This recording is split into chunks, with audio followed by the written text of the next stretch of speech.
Xochitl-Julisa Bermejo.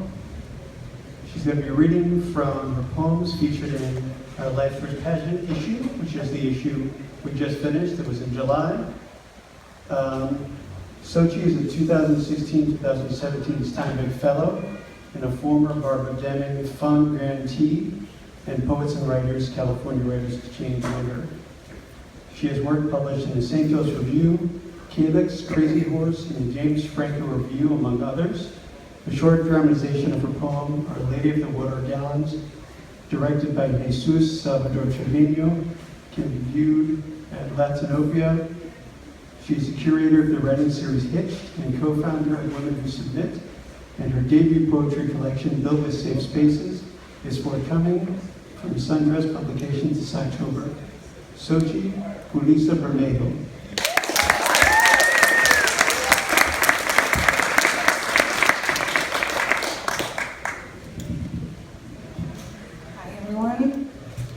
Thank you everyone at Angel's Flight Literary West for having me and inviting me and getting this beautiful space. I love this bookstore too, and it's also like an added incentive to try to get people to come to a reading, oh, and it's this cool bookstore, come to the cool bookstore. And I want to say thank you to my friends who came tonight, and I didn't even know they were coming, so that was really exciting. Thank you guys. So almost 5 years ago in August, I traveled out to the Arizona border. I always had an interest in immigration stories, and immigration rights, and I wanted to go out and see what the wall was and what's going on out there. So I signed up and volunteered with a group called No More Deaths.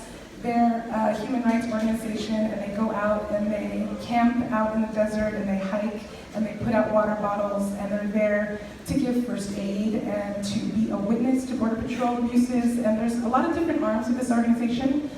So that was one of the things I did. I went out and I spent 9 days in the desert in August in Arizona, and I worked with this group. It was really hard. And before I went, part of me wanted to go because I wanted to know, okay, what is this wall that people talk about? And this was 5 years ago, and I didn't, who knew that this political climate would come, but that's why I went. I wanted to see it and write about it and kind of try to understand it. And but you don't know what it's like until you get there. And I was like, first day out on this truck, and they're like, okay, so the Border Patrol comes and they ask for your ID, and they just start talking, and I'm in my head going, holy fuck, what did I do? Wow, okay. So this first poem is about that. It's called Things to Know for Compañeros, a No More Deaths volunteer guide. And I wanted it to be it's based off of things I heard, there was 3 days of training. This is what you do with a rattlesnake. This is what you do with Border Patrol. This is what you do with this kind of first aid treatment. So it's a lot of that.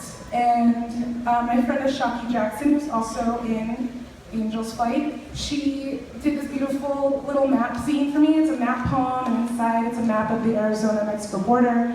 And because I had this idea, I was like, I want it to be in your pocket, and you just take it out. And she was like, oh, we can do that.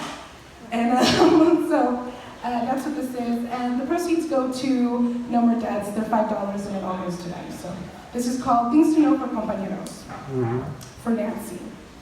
Did you know a baby rattlesnake's venom is more lethal because it knows no control? Woolly mammoth tarantulas inch across the road at dusk, not down it. Why did the tarantula cross the road? To eat the chicken. Did you know everything in the desert is as alert as a needle and just as sharp? It is possible to sit on a cactus and howl a cartoon, Yahoo-wee! Crimson scratches and emerald bruises will become your medals. Did you know when patrolling trails you may encounter a mountain lion? If so, gather together, stand tall, and wave your arms. When encountering lightning, spread out and crouch close to the ground. Do not confuse the two. Did you know tu español puede ayudar a salvar una vida? Compañero is Spanish for we are in this shit together. Do not be afraid to speak Spanish.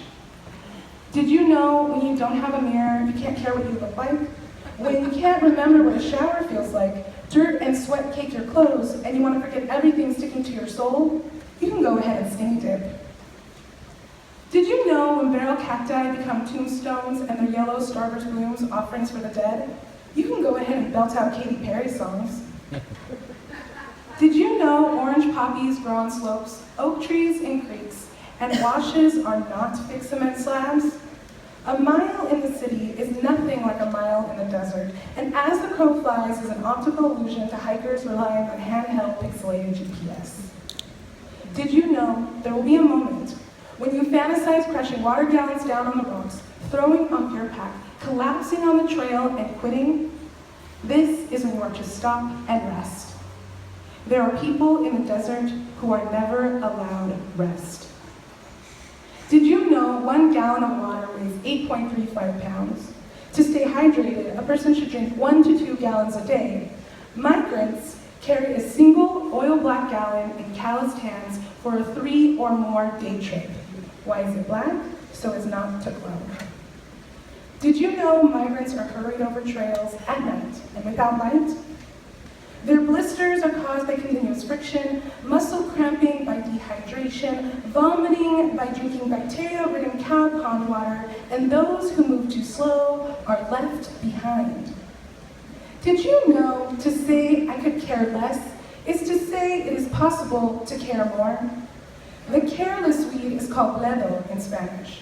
In Guatemala, ledo is boiled, drained, chopped with onions and tomatoes and cilantro. It grows wild in the desert, and if necessary, can be eaten raw. Did you know I learned about bledo from a Guatemalteca named Nancy? She could share more lessons with you than I ever could. Nancy has crossed twice, and when she talks about her daughter Fatima, she cries. Did you know compañero is Spanish for willing to ask, willing to listen, willing to know?